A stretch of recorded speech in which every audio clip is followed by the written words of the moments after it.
Bienvenue dans Storybox, la chaîne YouTube de StoryMind. De quoi les gilets jaunes sont-ils le nom?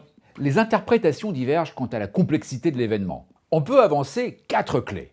Une crise de la représentation, un déficit de visibilité, une défiance des discours, une appréhension face au changement. Qu'est-ce que cela implique pour l'avenir des marques et des médias?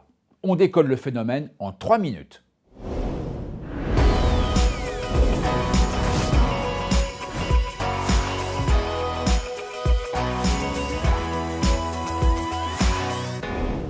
L'épisode Gilets jaunes est un turning point. Il y a eu un avant et il y aura un après. Nous aurions tort de circonscrire cet événement à un pur mécontentement économique et aux classes populaires.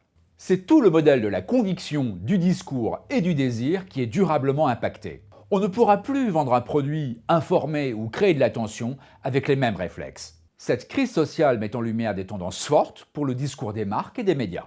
On a beaucoup parlé de la révolution digitale depuis plus de 10 ans. Voici venu le temps de la révolution narrative. Le parcours est plus fort que le discours.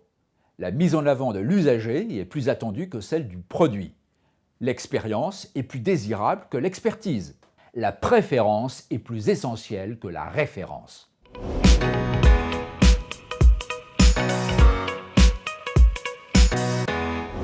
Que faire à présent?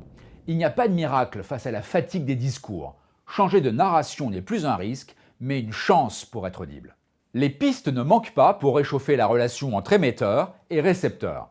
Pour les marques, citons quelques indices de vérité. La co-création marque-consommateur, les vrais gens qui assument leurs défauts, la promesse low profile et réaliste, ou encore l'envers du décor.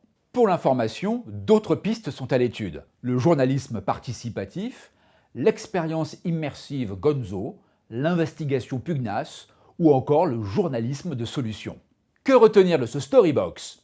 L'époque est à la création d'une relation plus symétrique entre les marques, les médias et leur public. Les destinataires veulent exister et être représentés pour se sentir actifs et maîtres de leurs désirs. Pour prolonger le sujet avec d'autres exemples, partageons-les sur mon Twitter. Bien raconter son époque, c'est d'abord la comprendre. À très vite les Storyminders.